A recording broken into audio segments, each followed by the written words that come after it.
Well, welcome to a new webinar from the FIA Guests on Track, a program managed by Motorsport UK. I'm your host for the evening. I'm Florencia Andersen, and I'm currently a sport journalism student from Argentina. And today I'll be talking with some very amazing, very experienced women in the field of written journalism. That is Megan White, news editor and Formula 2 and Formula 3 reporter at Autosport, Katy Fairman, freelance motorsport writer and content creator, and Claire Cottingham, freelance Formula 1 journalist and pit lane reporter. Before we start, please know that the webinar is being recorded and will be made available after the event on the Girls on Track UK community Facebook page and on the Motorsport UK YouTube channel, where you'll also be able to find all the past webinars. Apart from our panelists, all participants are restricted from speaking, but please use the Q&A function at the bottom of the screen to ask questions during this session. We will try and answer as many questions as possible with the time we have, but we have a long list of questions that have been sent in beforehand, so please bear with me. And I'm going to hand it over to the ladies now so they can introduce themselves and tell us what their role is. Let's start with Megan. How are you? Hi, thanks, Florencia. I am, as you said, Autosport news editor and Formula 2 and Formula 3 reporter. In the past, I've also covered W Series, MotoGP, bit of everything, really. Before I worked at Autosport, I worked in news. So I worked for a national news agency. I worked for the Evening Standard and for LBC as well. And then I joined Autosport in March 2021. Great, fantastic. What about you, Katie? Yeah, so I'm Katie. This isn't my normal background. I'm in a hotel. My house is not that fancy, but I am a freelance motorsport journalist. Some of you might know me from previously working at WTF1, where I was their website editor, but now I'm freelance, working across lots of different championships and different publications, and also do a bit of podcasting and stuff like that on the side. Fantastic. And last but not least, Claire. Hi, I'm Claire. I've worked in various different things throughout my career. I started my career working in broadcast for the BBC. Before that, I used to work for Radio Silverstone, a 24-hour radio station. That's sort of how I got my leg into, motorsport and things like that, working in it. And yeah, through the BBC, then started working in various different things. Worked for W Series, I've worked for 5 Live, I've worked for Channel 4, I've worked for quite a few different people. And now I work for race fans as a F1 journalist, and yeah, that's pretty much what I do. I'm sure we'll get more into our backgrounds as it kind of goes. Exactly. Well, thank you so much for the introduction, ladies. So I guess the first question is, how did you get into journalism within motorsport? Like, what were your first steps? For any one of you who wants to answer? Why don't because I feel like I already touched on that. Well, I was really lucky when I was younger that my dad was a doctor, my mum was a nurse, so they actually used to then work in motorsport. So when we were younger, we used to just think it was kind of normal to go on holiday to France and then you spend a weekend at Le Mans, and we thought that was normal, but apparently it wasn't as normal. So I kind of got the bug for motorsport that way. And like I said, I worked for the BBC, so I picked up a lot of my journalism. I didn't do a journalism course. I know that you can. I actually did a degree in photography, which was very different from journalism. So I learned a lot of what I did on the job. So the BBC were great. I started as a BA, then made my way up to a broadcast journalist. Then I became a sports journalist. And then through that, wanting to then carry on and get into motorsport, I then started covering for Jenny Gow back in 2018 into 2019 when she was doing some Formula E bits. So then I was the pit lane reporter for BBC Radio 5 Live. And then in 2019, I became the W Series commentator before obviously the pandemic hit and things like that. So yeah, that's sort of where I got my start from was the BBC, really. So yeah, that's where I learned on the job. Great, not bad. I mean, like, you did a lot of things. That's a huge career. What about you, Megan? What were your first steps in journalism? So I did do a journalism degree. We can talk a bit more about that later. But I studied journalism at Kingston, and I went into news after that. So I worked for a news agency. So we used to be sent out by the national newspapers to report on stories for them. And then I had a brief spell working in comms for a music lobbying group called UK Music. And then I went back into news for the Evening Standard. And it was around that kind of time that I got interested in motorsport. So I would write a couple of bits here and there when I could shoehorn them into that role, really. And then moved to LBC, and then just before the pandemic, actually, I applied for a job at Autosport, and obviously that kind of stopped everything for a while, but I kept on at them, and I started in March 2021. So I had a slightly different route into journalism than like a lot of people who've kind of gone straight into motorsport. But I think a lot of the news experience really helps when it comes to getting stories in the paddock and things like that. Amazing. Katy? Yeah, so both my parents, especially my dad, love motorsport. So I kind of grew up watching it, but never dreamed of a career in it. I kind of had that as a separate thing. I originally wanted to be a teacher. And then one year during my A-levels, I was really bored over the summer holidays or summer vacation, wherever you may be from, and decided to start a blog because one of my friends had done something similar, writing about makeup and stuff like that. So I thought, well, I don't know much about that, but I know a lot about Formula One, and it's kind of snowballed from there. And then took on opportunities to go and work in paddocks. Like Formula E has sort of been my baby from a very early age. That's where I kind of learned everything on the job. I didn't do a university degree. I kind of learned everything firsthand. And yeah, that's how I kind of got my start through my own little blog. Fantastic. Being a woman in such a male-dominated field, did you ever feel like you needed to prove yourself? Was your path harder for that reason or not? For any one of you?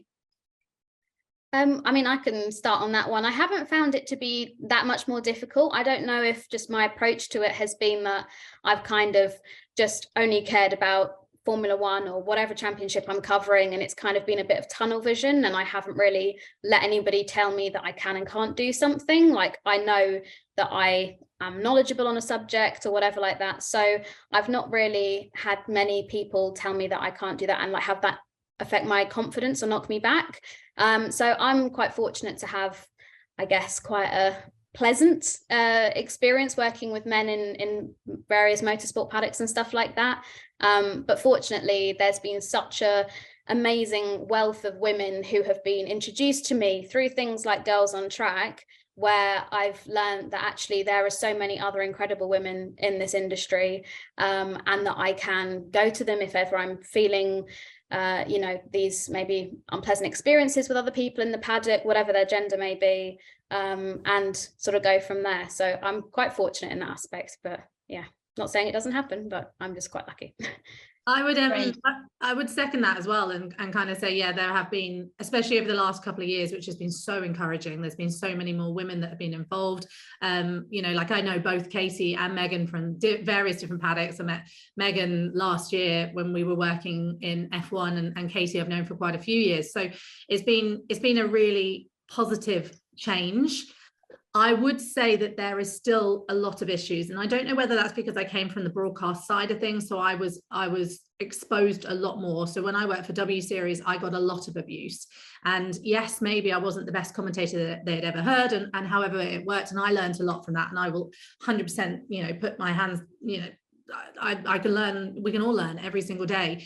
I was put into a very hard situation alongside obviously David Coulthard, who's a well-known F1 driver. I'd never met him before, and I just kind of got put into a commentary box with him, and I got a lot of abuse. I got to the point where I had to kind of step away from my phone the first night that I ever did W Series, and that carried on for that year. And it was only really W Series that I got the most abuse, but various different things. I'll get people that just randomly comment, oh, well, I heard you on this and you didn't say this right or something, and it could be the case that a man says exactly the same about me, but same as I do, rather, on a podcast, but I will be pulled up more for it. And I had that only recently, where I said something along the lines of, I was talking about Max Verstappen and Lewis Hamilton and the fight they had in 2021. And I said at the time, a lot of fans, mainly Lewis fans, weren't a massive fan of Max, but he's massively matured. But someone kind of, they take that narrative and then they change it, and there's things like that. So I think with broadcast, you do find that there is a lot of struggle. I find it less with my written stuff. I actually don't get a lot of abuse. I don't know if that's just because I don't read the comments, or don't engage, so I don't look at it, and I don't go searching for my name, because that's something you definitely should never do. Never search for your name anywhere. Do not read the comments. No, don't do it. So that's something that I think I've definitely, but in terms of the men that I've worked alongside, there is a good group of men out there. There are also some not so nice men, but we're wheedling them out slowly but surely. But it is a case that there are a lot of good people in this industry, and I think you can, with your own intuition, you can work out who the good ones are. But now we're getting, like Katy said, such a big group of women getting involved too, and there are some really, really good women out there as well. So, you know, there's good and bad in everything, and I think hopefully, you know, we are starting to see a bit of a change. Great. Megan, you have to add something? Yeah, I would kind of echo what Katy and Claire said, really. Like, there are so many great women doing so many great things in motorsport, and I think it's really important to focus on that rather than focus on like the negative responses that you get from people. I agree, don't ever read the comments, don't search your name, I once saw by accident, because I was looking for something on Reddit, I was looking for a junior series post on Reddit, someone had said something horrible about something I'd written. But if someone has the time to sit at home on Reddit and write things about your work, can they do better? Because they probably can't. And I think the main thing is like listening to the feedback of people who matter rather than feedback of like trolls, for instance. But yeah, I think I've always worked in all, you know, mostly male environments, whether that was in news or in motorsport. And I've always found that the men that I've worked with, you know, in Autosport, in our team, are always really, really, really supportive. And I know that if I did have a problem, I would be able to say something. And I have done in the past. You know, if I've had a problem with someone, I've pulled them up on it and said, actually, I didn't like the way you said that, or I didn't like what you did there. And people generally are trying to improve. And I think that's, you know, the increase in the number of women, and actually that push for things to be better, I think is going in the right direction. Obviously, there's still a lot of work to be done. There's still nowhere near as many women as there should be, you know, in the F1 paddock and elsewhere. But for example, when I cover F2 and F3, and there are quite a lot more women as a percentage of people covering it.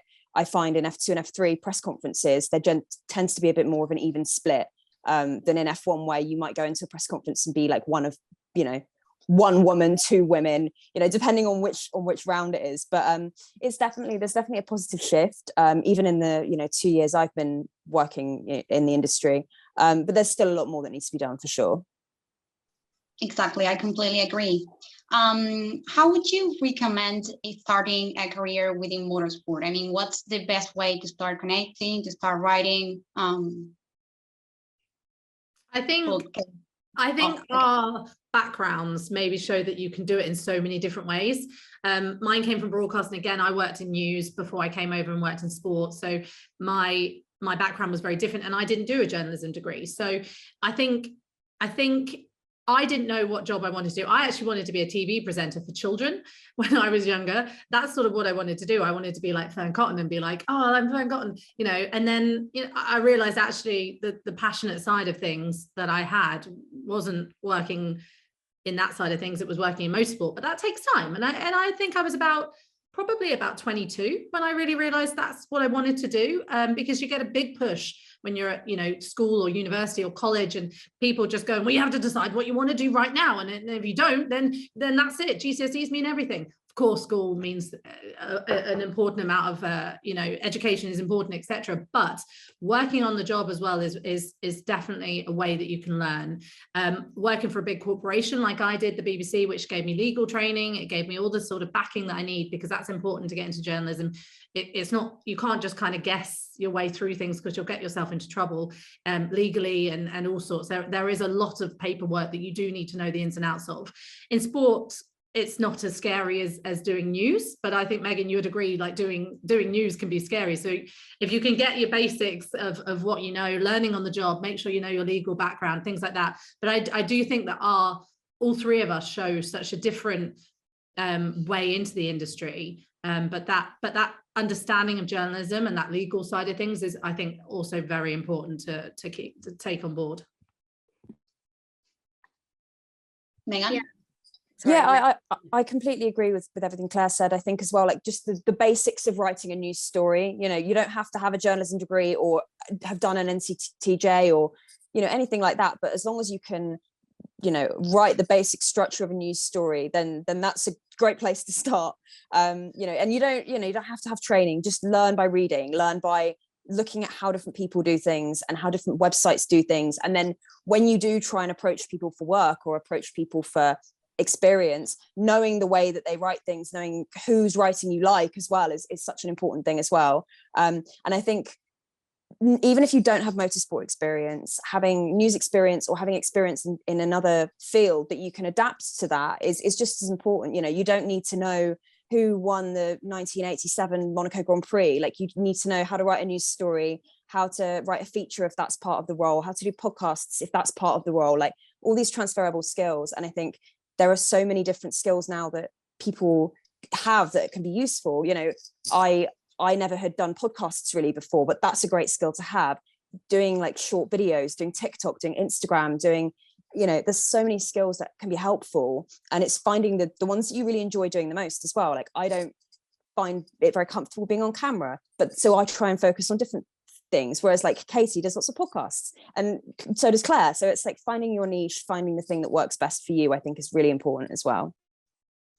Yeah, totally. Exactly. I mean, you elaborated on TikTok there, Megan, like the amount of people, obviously TikTok wasn't really a thing like, I don't know, 3-4 years ago, but the amount of people who are producing content on there, and, you know, Lissy McIntosh is a fantastic example of somebody who has kind of found her niche within TikTok and been able to grow it, and now she's in the paddock presenting and doing a fantastic job of it. So there really is no like designated route. I think as long as you've got a lot of passion and you're willing to learn, like that's the brilliant thing I think about the job that I do, is that I learn things every day and it's fantastic.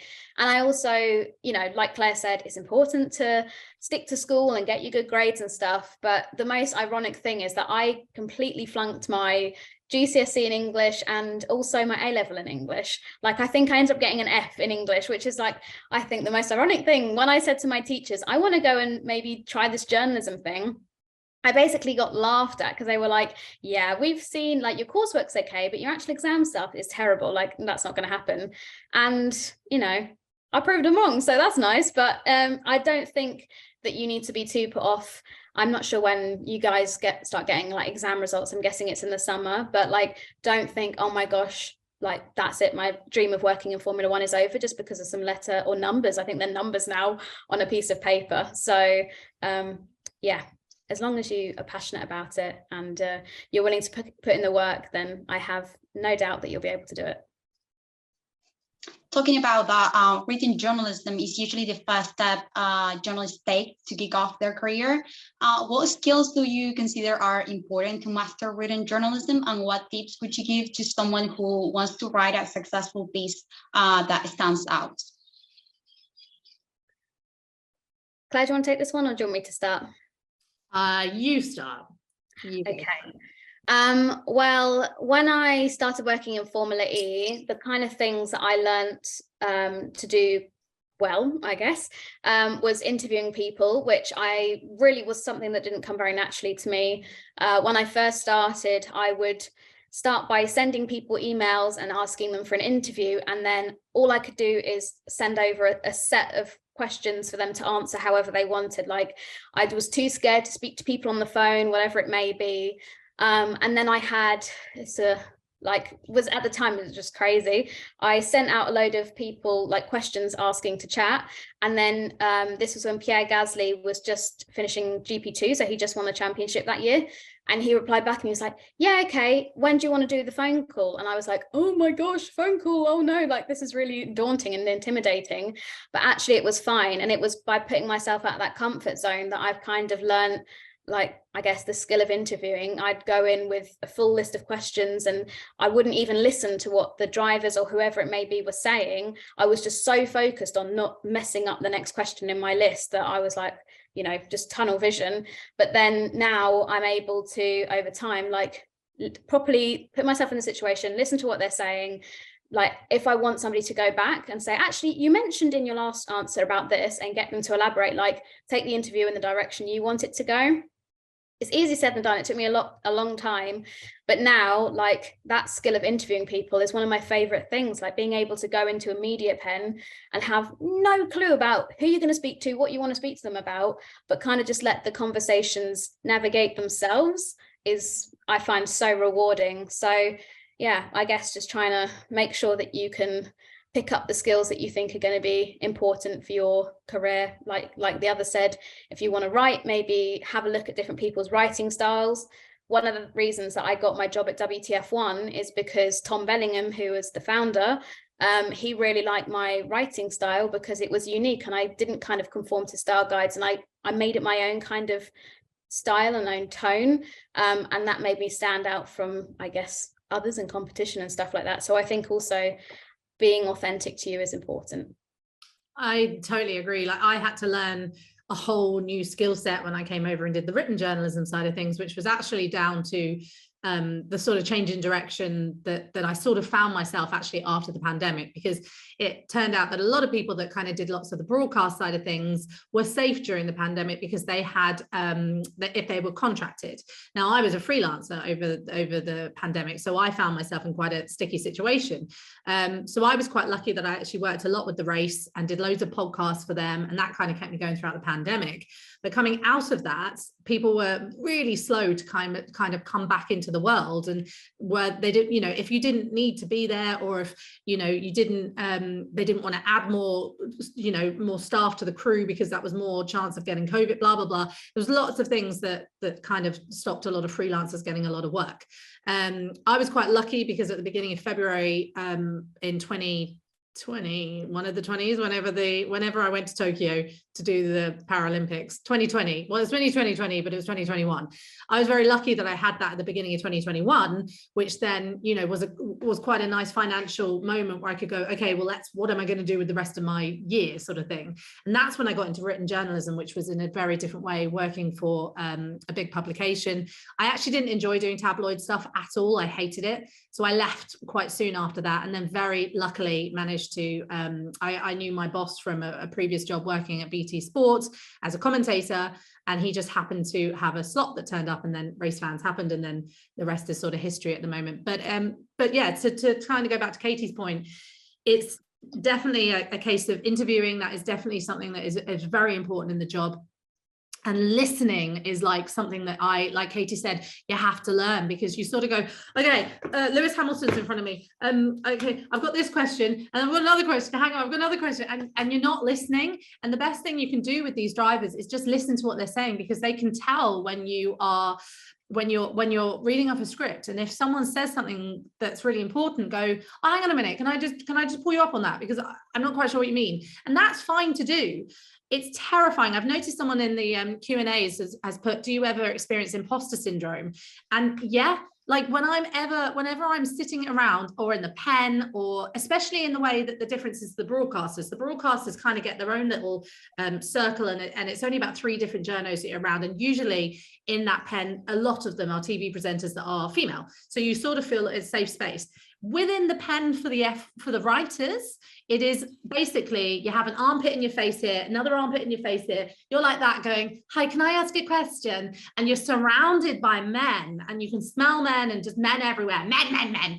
And so it's that sort of thing where you're like, I don't want to ask a question because I'm going to look stupid. And if I ask a question that maybe I don't quite know, like the tire temperatures or this or the aerodynamics, or I haven't asked about Carlos Sainz's front wing, it doesn't actually matter if you don't know the ins and outs of Carlos's front wing.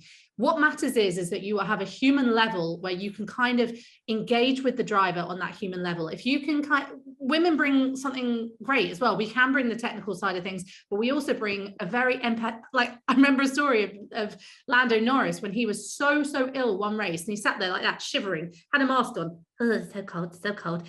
And literally drivers around him, 4 or 5 different journos around him went, oh, can I ask you about why what happened in sector 3 of the blah, blah, blah. And I just looked at him, 4 questions in, I went, are you all right? And he went, very ill. And it became a huge story because he had like laryngitis or something. I can't remember what exactly it was, but literally sat there for ages. Not one journo picked up on it. So I lean into that because that's the strength of mine. So find what your strengths are, lean into them, and don't be scared to lean into them, because it might seem silly that I asked the driver, does he feel okay? But actually that was a bigger story than why he lost out on 3/10 in sector 2. So just trust yourself and trust your instincts, I would say. And yes, I do massively get imposter syndrome.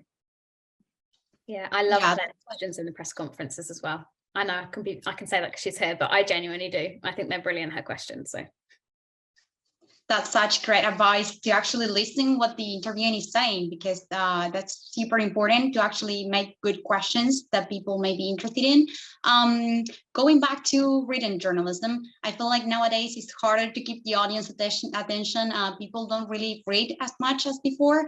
Why do you feel like it's important to preserve written journalism, and how is it different from other types of journalism? Megan?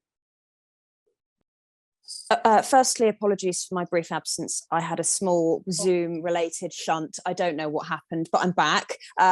Just what Claire and Katy were saying then, I completely agree with all of that.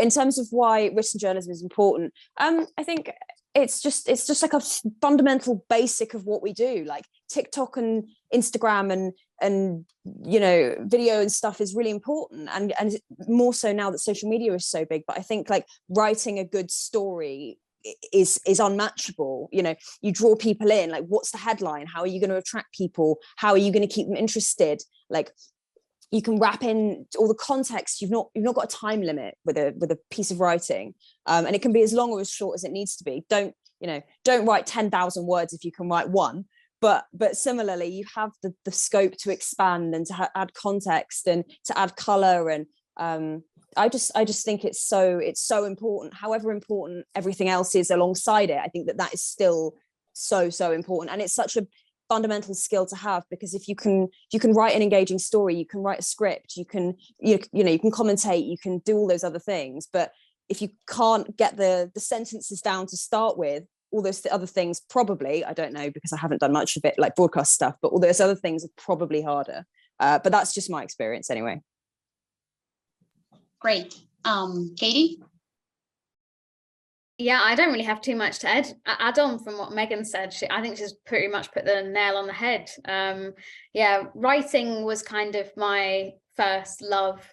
And although I have got other skills now over time with, as you kind of mentioned, like podcasting or doing stuff for social media, or in my old job, I used to do a lot of script writing and stuff like that. It's always the written stuff that I go back to. And you know, from my previous job, it proves that people still engage with it and still read it. Although the kind of stuff that I used to do was maybe more short and snappy, I still love being able to sit down and write a good feature and get your teeth into it. And like you say, adding that context, adding that color, as Megan put it so eloquently. Yeah, I just think it's so invaluable. I don't know if that makes sense, but there we go. I agree with that, and I agree, like there's nothing I can say that Megan hasn't said. There is one thing I just want to add to the last question about your skills, which I just noticed that Jordan has asked in the Q&A. Advice on networking. I did I think Katy sort of touched on it a bit, loads of networking. Networking is really important. If you think that you are emailing people too much, you will feel that, and they won't get back to you. Not everyone will get back to you. You might send an amazing email and you might be like, nailed it, they've replied, and then they don't reply for 6 months, and you're like, this is so frustrating. Do not worry about following up on emails. Obviously don't bug people, because you'll notice when you bug people, but if you are being assertive and just asking for advice or asking just to meet for a coffee. I used to do that so much. I remember emailing Tom Gaymore, who's now a good friend of mine, and just being like, can I have a coffee? Alison Mitchell, who works in cricket, I was like, can I just have a coffee? And like just having these like chats with people, because this is the other thing. People turn back up in motorsport all the time. It is a tiny world. So be really respectful of people and really polite about everybody, and be as kind as you can be, because that could be your boss in like 4 years time. Also just be kind, because that's just nice. So yeah, I just wanted to add that on. And yes, Jessica, I do get super nervous interviewing drivers sometimes, because they look into your soul and you feel like you don't know what you're going to say anymore. I also tend to suffer sometimes with anxiety here and there. It's all about just taking some deep breaths.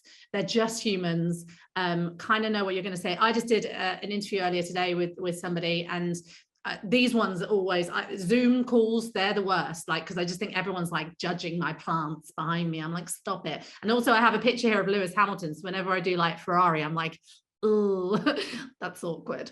So I put my head in it. I'm like that. But yes, I do get really nervous. But just deep breaths and know your subject and do your homework, and that will really help because you'll be able to back yourself.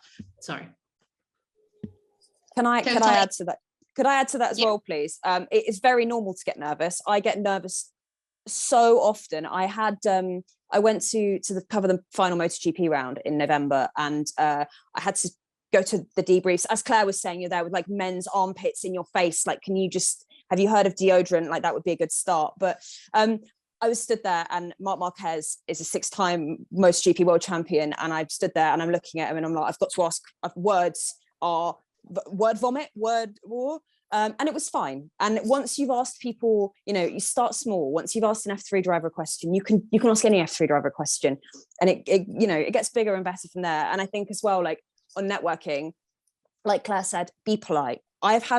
People connect with me on LinkedIn quite often, and if you connect with me on LinkedIn, that's fine. But send me a message and just be like, hi, I've connected with you because, and even if you don't have anything you need or want or anything, just like say hi.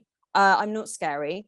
Depends on the day, but and also just be polite. If you have a question, I'm always happy to answer. Like, I don't, I like to help if I can. But some people are quite like, some of the approaches I've had, I'm sometimes a bit like, oh, like, tone it down a bit, go in with the friendly approach, and then if you need something, ask after. But yeah, networking is so important. Like, just going to races, meeting people, connecting with people on LinkedIn, following with people on Twitter, like all of these things. And as Claire said, everyone knows everyone. Be polite, be friendly, if someone needs something that you can help them with, do it. Like, you never know who knows who and who might end up where. So it's definitely a lot of good advice from Claire there. Yeah, I totally agree, especially with what you said about LinkedIn. When I created my account, not so long after, I got contacted by the team of Esteban Gutierrez to write articles, just because I had my LinkedIn account and my profile and my work there. So be sure to make sure that you showcase your work and what you do. I feel like LinkedIn is such a great way of networking with people, like you said, like sending someone a message, you never know. So give it a try. I totally agree with that. And some of the questions we had on the chat were about experience. Which is the best way to get experience in reporting? What volunteering opportunities would you recommend in order to build up that experience for any of you? So I think that again comes down to the networking side of things. And I've seen someone said, going back to networking, how do you work out who to contact to start making connections in the industry? Well, just anyone that you respect, like anyone that you think is, if you're reading an Andrew Benson piece and you think, oh, well, I know what the BBC email, I used to guess emails. I used to just like Google what I thought that the email looked like, when you can kind of do it's like at bbc.co.uk. Well, okay, so what is it? Is it a.benson or is it andrew.benson? You know what I mean? Like, there are ways to work out how people's emails are. And I know that seems like a bit of a cheeky thing to do, but it's, it's easy to do. And that is a good way to network. LinkedIn is very good. Twitter is very good. Other ways, I'm sure there's ways that Katie knows about TikTok, but I don't know TikTok. I don't know TikTok. But like, there are other ways to do it. To gain experience, again, it's about putting yourself out there. If you're networking with people and you say, look, can I go for a coffee? Could we just get a Zoom? Would it be possible just to have a quick phone call? And then when you're on the phone to them, they might say, okay, well, I've got, event here, an event there, or something like that. Or, the BBC do a good scheme as well, a good work experience scheme. So if you want to go into news, that sort of way, you can email radio stations, you can email Autosport. I think Megan might know more about that if they do like young apprentice sort of things. It's sort of just cast your net quite far and see what you catch, I would say. I know that sounds like a bit of a wishy-washy, but if you speak to as many people as you can, there is, there's a chance then to really get more experience.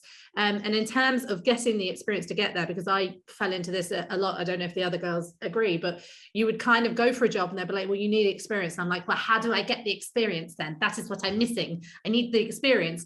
But you can kind of work, slowly but surely your CV will get more and more and more. Each person that you speak to, each little job that you do here and there, you know, if you set up a blog like Katy did, you know, that's experience alone. You can show them what you've done. Make sure if you want to, you get a website, your social media presence is good. Make sure that you don't really swear and things like that on social media. I think you need to be quite careful with that. I'm a bit old school in that way because I came from a broadcast background, so I never really did all that sort of, like, I never kind of swear online, because that is a CV. People are looking at that. People want to make sure that you're not abusing people on various different platforms. They want to be aware that you are, you know, who you say you are in your email when you've emailed saying, I'm really passionate about blah, blah, blah. And then they look at your social media and you know, you're having a moan about David Croft. Just be careful with what you're posting on social media.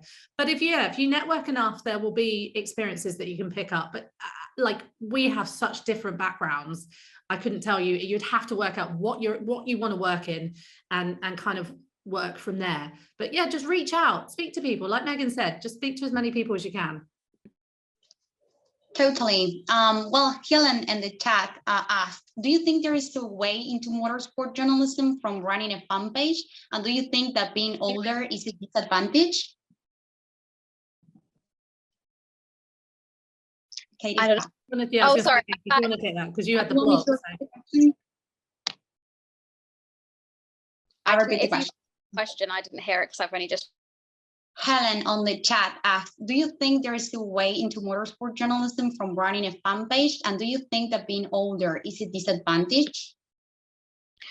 Age, I would say definitely no. I've got so many friends that I kind of got into Formula E with who were older than me, and yeah, like, I'm not saying that I'm a spring chicken or anything like that, but I wouldn't say age is a limiting factor at all. As for a fan page, I've also got loads of other friends, one of whom used to co-run I feel like I'm going on about Formula E a lot here, but it's been such a good platform for so many people. They used to run like a Germany Formula E page, and now they're working as a PR for one of the teams. So I don't think having a fan page is also a limitation in any kind. So yeah, if you are passionate about it, I think that keyword passion keeps creeping up again and again in conversation. But yeah, I think if you know your stuff, you're keen to learn, that yeah, things like that won't be a limitation for you. I know it can feel like when you look on TikTok or whatever it may be, you're like, oh my God, this person's literally like a baby and they're doing all of this cool stuff. But I'm also like that in comparing myself. I mean, I'm 27 and I started my blog when I was 17. And over that course of 10 years, and even now, I'm still comparing myself to others. And yeah, it's a nasty thing. I think there's a quote that's like, comparison is a thief of joy. So yeah, try your best to not sort of look at where you are age wise and be like, oh well, I'm 18 and by 18 this person had done this and this and this, because they're on a different path to you, babe. You know, it's like a different thing. So take your time, and good things come to those who wait, as they say. I think also, as one of the older people here, I'm 78. I look great. Great wrinkle. I'm turning 79 tomorrow. No, but that's one of the, I got into my career quite a lot older. Like I said, I didn't go down, I did a photography degree. So then I was already on the sort of back foot. So then I had to do a lot of work experience. I did work experience at a radio station. I worked at hospital radio. I did lots of various different things before I then kind of got into the BBC. So I think in terms of the running the fan page, I can't help you there just because I don't know what that really, I don't know the answer to that. Yeah, probably, but I don't know. I know that Females in Motorsport does very well in terms of, and that's sort of a fan page, I guess, in terms of women. And I know they do very well, but that's their niche. So it depends, I guess, what you want to do and what you want to get from it. Because in journalism, you have to be a little bit, well, you have to be neutral and unbiased in terms of your reporting. So if you want to report and you've got a fan page for, I don't know, Charles Leclerc, you sort of find yourself in a bit of a pickle there because you've shown that you are a fan. It is fine to be a fan, absolutely fine. We're all fans. We're all fans of motorsport. That's why we're all here. We all have our favorites. We don't tell everyone. We don't tell people about our favorites, but we do have them. And we have our least favorites as well. But if you want to kind of go in and be PR for Charles Leclerc, then yeah, have a fan page. if you don't want to be PR for somebody and you want to get into journalism and you kind of want to make sure that people don't think that you're just writing that you love Charles Claire, then probably not. But it just depends what you want to do. It might be great, you know, but I would, if you want to get into journalism, probably not a fan page, I would say, is your way to go forward. I sort of just answered the Katie Ryan question as well. Do you find it hard to stay neutral and unbiased? Not really. I think that's just something that comes with the territory of being a journalist. Because they're not my friends. I'm not friends with the drivers, and it's sort of quite easy when stories are presented. Megan, you have anything to? I would agree with everything that Katie and Claire said. I think the being unbiased thing is really important. If you were a political journalist, you wouldn't like be tweeting like, oh, I love the Tories or like whatever, I don't know, bad example, but you have to, it goes hand in hand with social media usage. It goes hand in hand with what are you saying and where are you saying it, and what image are you giving off from your social media pages? If someone goes on your Twitter, what are they going to see? What are they going to think of you from what they see? So it's all a lot about image. I think as well, someone else has asked, do you need an NCTJ? I have a journalism degree that is not NCTJ accredited. It presented me problems working in news. It has not presented me problems working in motorsport. So, for example, I got a job in news. I didn't have shorthand. I still don't have shorthand, and that was an issue. But I don't know how many people in the F1 paddock would have shorthand. I can't imagine it would be as many as in the newsrooms I've worked in. So I wouldn't say you need an NCTJ. You don't really need per se any specific qualification. My partner is our MotoGP reporter, and he doesn't have a degree. He doesn't have a formal qualification. He worked really, really, really hard and learned to write well and joined the Autosport Academy, which doesn't exist at the moment, but it was a scheme to help young writers, which Katie was part of. And he just worked really hard, and he did it that way. So there's no sort of qualification that you need to get through. And I think it ties in with are you too old? You're never too old to do something. You don't need to go and do a 3-year degree just to go and be a journalist. Like, you need to know your stuff, and like Claire said, you need to have that legal background. You need to know what you're doing, but there's no such thing as too old. So exactly, I agree. There's a specific question for Katie, I think, on the chat. It's Megan, who says, hi, I'm currently at the Uni of Salford, and one of my modules in my television and radio course is podcasting, and I would really love to get into motorsport podcasting. Katie, what are the biggest tips for me to get a motorsport podcast out there? Well, I guess I was quite fortunate in that I was on a quite successful podcast which existed before I worked there, so that kind of helped. But I have, since leaving there, launched my own one, and something that I keep getting feedback on time and time again is that my podcast stands out from the others because, one, I'm a woman talking about Formula One, and as upsetting as it may be, there aren't really that many podcasts that kind of tailor to that. And I also don't tailor it to only appeal to women. It's just a general conversation, but it just so happens that I'm a woman and I'm talking about it.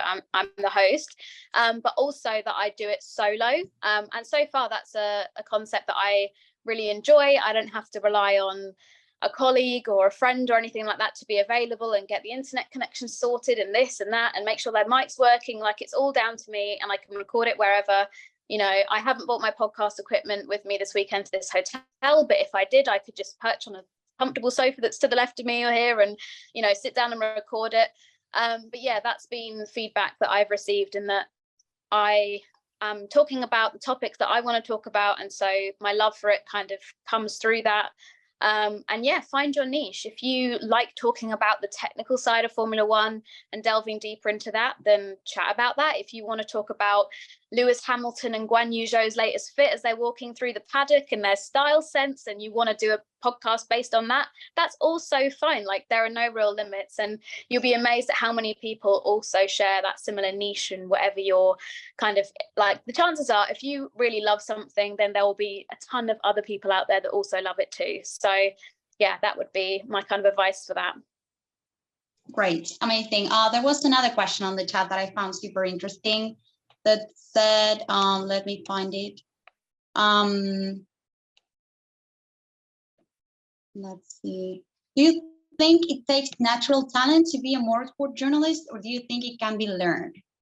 That's interesting.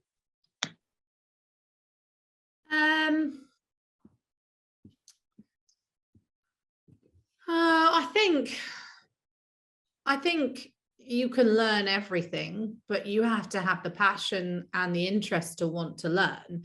Anyone could be a doctor if they put their mind to it. I couldn't, because I failed maths twice, but that's a whole different thing. And I did very well in biology actually, but the rest of the sciences didn't go down so well. But yeah, you can absolutely if you put your mind to anything and you want to do it, there's no reason why new things can't be learned. I don't quite know how to answer that actually, because it's all about the hard work that you put in. But whatever job you do, you would have to put the hard work in if you really want to. It's a similar one to someone else has said, is it more about who you know, not so much what you know? No, it's about what you know and what you want to know, and that's kind of where that learned behavior comes from. Behavior in general is learned behavior. So if you want to learn about certain things, it's your behavior that will change. That's a really hard one to answer. Yeah, I get it. You can learn anything. You can absolutely learn anything. And again, age is a privilege. It's not a hindrance. And if you put the hard work in and you really want to learn about a subject, you can absolutely learn it. I'm not a scientist, but I love learning about the moon. There's lots of things that you can learn. I don't think I'm going to take off in a career of mooning, but mooning, that's not what I meant. But yeah, no, I think that's a very important thing. You have to want to learn your subject, and that's absolutely something you can do. Don't go around mooning. Great. Katie? Yeah, I mean, I guess it depends how you kind of want to interpret skill, because like I alluded to earlier in the webinar, like I did my English at school and my A levels, I decided to do that in, and I think I got an F. So if you were going to just go off that kind of, well, she shouldn't really go down the journalism route because she can't do English at A level or school level or whatever, then I wouldn't be here. So I think you've got to have a little bit of self-belief if you are going to kind of go into this and be like, if I make it, I make it. If I don't, I don't. Like, that kind of attitude isn't really going to take you very far. You've got to really firmly believe you can do this. And like Claire said, that kind of learning process, like, it's when you were talking about, it's not who you know, it's what you know. I came into this knowing no one from motorsport. I was just a young girl from the South Coast. Like, I had no, my dad knew somebody who knew somebody, like nothing like that. I kind of found this all on my own. So it kind of proves that it can be done. And I sometimes feel like if I kind of went into this immediately and say was part of the Autosport Academy, which we kind of mentioned earlier, going into that knowing like you have to write this certain way and you have to follow these style guides and you have to write a race report in 15 minutes, like all of those kind of things are not things that I can do well under pressure. However, my niche is kind of interviewing people and talking about maybe the regulations in Formula One or getting that human side, and there are strengths in that. So I don't think you should be put off immediately if maybe you undergo some kind of like experience and you think it's horrendous and you're being asked to turn around articles in 10 minutes and all this kind of stuff. Like, make sure you find what you're comfortable with and kind of go from there. Right. Yeah, I absolutely agree with what Katie and Claire have said. I think finding that niche and finding what you enjoy is the main thing. If it's something you enjoy that you maybe need a bit of work, you can learn that. People will help. If you write a story and there's things that aren't quite right, like, people will help you get better. When I first wrote a race report in 2021, I'd never written a race report in my life. And so the people who edited it said, okay, well, you can do this better, you can do that better. You learn by doing. I don't think that written journalism is something that you have, or you don't. I don't think that however hard I tried, I could be a really good singer or like an Olympic high jumper. But I do think that like you can really work at writing, and you will improve your writing. I'm sure that if you asked an author what the first draft of their book was like. It probably was, you know, there are probably bits that were a bit naff, or there are bits that need changing, or oh, the dialogue can be worked on, or, you know, different bits that change. But that's what the team of people around you are there to do as well, is to help you improve. No one writes a perfect race report on their first go. No one writes a perfect feature on their first go. But that's what sub-editors are for. That's what features editors are for. That's what your colleagues are for. You know, I might see something one of my colleagues has written and be like, oh, I really liked the way you did that, and then they'll do it again. Or, you know, so it's about trying different things and learning from what you've done and reading the changes that people make. I cannot emphasize that enough. So many people write things, file stories, and then you make changes and then it doesn't go in. And they do the same thing and they keep doing the same thing, and it becomes a learned bad habit. And so you have to read what people have done, take feedback on board, even if it seems like, you know, negative and critical, take things on board and you will always improve. And I think, yeah, you might be great to start with, you might not be so good to start with, but eventually with learning and taking things on board, you will always improve. Exactly, practice makes perfect, they say, right? So, well, we're running out of time. I wish I could read all of the questions that are in the chat, but I'm gonna wrap up the webinar with one final question, probably the most asked question by the audience today. Which piece of advice would you give a young reporter or anyone really who wants to start in motorsport?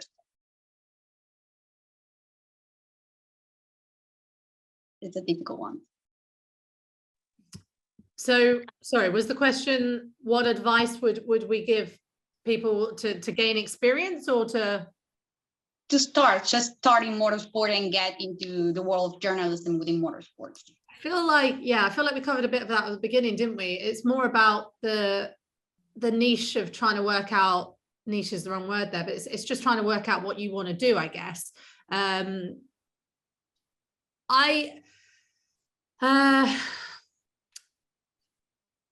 I always wanted to work in broadcast. I didn't want to kind of go down the written route. I didn't at all.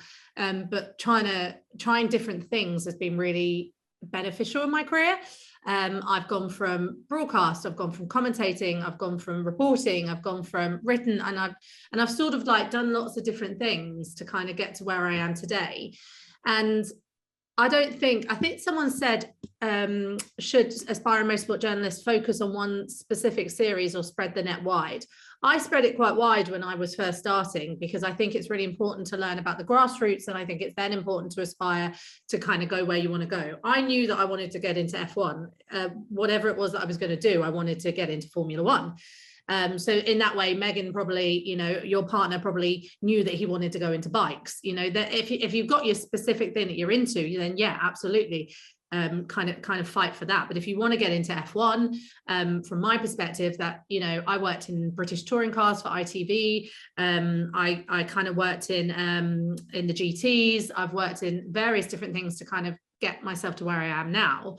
I think it just comes down to, what is your goal, and make sure you keep that goal achievable. And you also make sure that when you've achieved that goal, I achieved my goals and I didn't really know what to do after that. I was like, I want to be pit lane reporter for BBC Radio 5 Live. Well, I did that.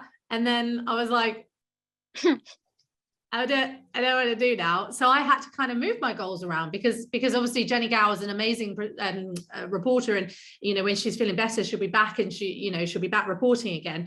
But I sort of had to rethink about things. So I was like, well, I know I still want to work in Formula One, but I don't know where I go next. So I think it's about being realistic with your goals, and you know, you can move the goalpost anytime you want. Don't put yourself in a box and think, well, I can't do anything off the back of that. I have to sit in the box forever because that's where I put myself. You can move, you can be fluid, and you can do different things. Like I said, I did a degree in photography, and my career is very different from how it was 10 years ago.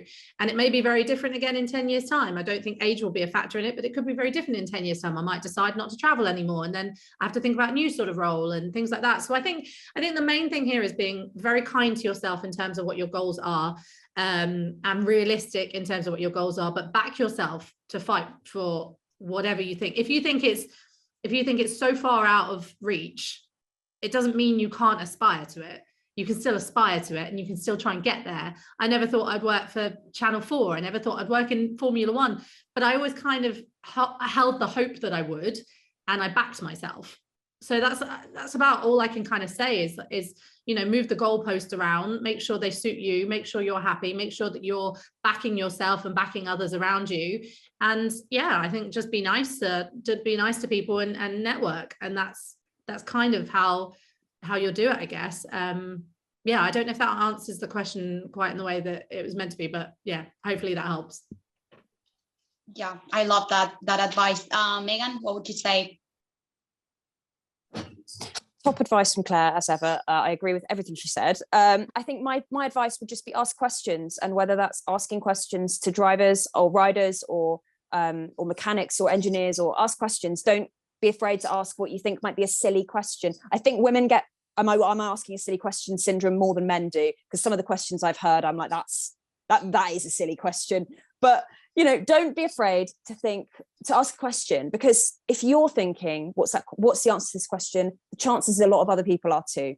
Ask about people's emotions, like Claire said, you know, tapping into the fact that Lando was obviously not well. I asked Marc Marquez, are you disappointed at the progress that Honda has made? He was disappointed, and he went on to say, we're not going to win a title with a bike like this. And that was a great story. So asking about emotion, human interest, asking questions, asking on LinkedIn, can we go for a coffee? You know, I'm not going to say no. If you're like, can I buy you a coffee? Yes, you can buy me a coffee. I love coffee. You know, asking people, can I have a call with you? Asking your boss for feedback, asking your friends what they think of your work. You know, your friends are always going to be kind to you. Your friends are going to give you kind feedback. So just asking questions to whoever that might be, and not being afraid to ask what might be perceived as a silly question, because usually someone else is thinking it too. And I think, like Claire said, trying new things, being realistic with your goals, but aiming high. I've read so many times that apparently like women are much more reserved when it comes to applying for jobs, in terms of thinking like, oh, well, maybe I don't have these skills or that skills, whereas men would just apply for the job. And I think that's something I've learned as well. You know, when I applied for the job at Autosport, I didn't have any motorsport experience. I'd written like a few articles when I was at the Evening Standard, but I thought, actually, my news experience will be useful here. I love motorsport and passionate about it, and I can get that across to them. So go for it. Like, put yourself out there, be courageous, and try however daunting things are. Try not to be afraid. Just put yourself out there and go for it. And I think, people will see that. Yeah, I mean, I'll add in quickly because we've only got a few minutes left, but my advice would be just start. Like, if you want to do it, then just do it. Create a blog. You can start a blog for free. It might have, Blogspot or WordPress in the domain name or whatever, but just get started. Trial and error is a great way of finding out what you like, what you don't like. Nobody's going to be disappointed in you if you decide to start a podcast and then decide maybe this isn't for me after 3 episodes. It's fine. That's literally what I did with Small Talk beforehand. Like, it is, it's been quite successful now that I've launched it, when I've got a platform. But when I first launched Small Talk, I think it was back in like 2018, 2019, it was a bloody disaster. Like, it had a few listens, and I went all the way to New York to record a podcast with Nick Heidfeld, and I forgot to plug the microphones in. Like, I didn't put the right setting on. So I went all that way, all of that money to do this interview that I thought was going to be a big break. And I learned it the hard way of like, so I actually need to make sure I click the right input for the microphones and stuff. But like, it's all about giving things a go, if you enjoy them, if you don't, and just finding what you're comfortable with. So that would be my final piece of advice. Totally agree with you, ladies. Thank you so much for your insights and for giving up your time. Thank you all for listening, and a huge thank you to Girls on Track UK and Motorsport UK for making this event possible. Remember that for anyone who isn't a Girls on Track UK community member or community, is totally free to join. We have now nearly 7,000 members, and we will love to welcome you to join us. The link will be going into the chat function right now. You'll also receive a link to a very quick survey, which we will love for you to complete, as it helps us let us know what our members want in the future. So please take a few moments to complete it once the session has ended.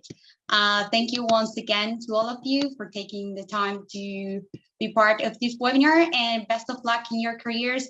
Look out in your mailboxes for news about upcoming events and opportunities. Bye-bye. Thanks, everyone. Thanks, guys.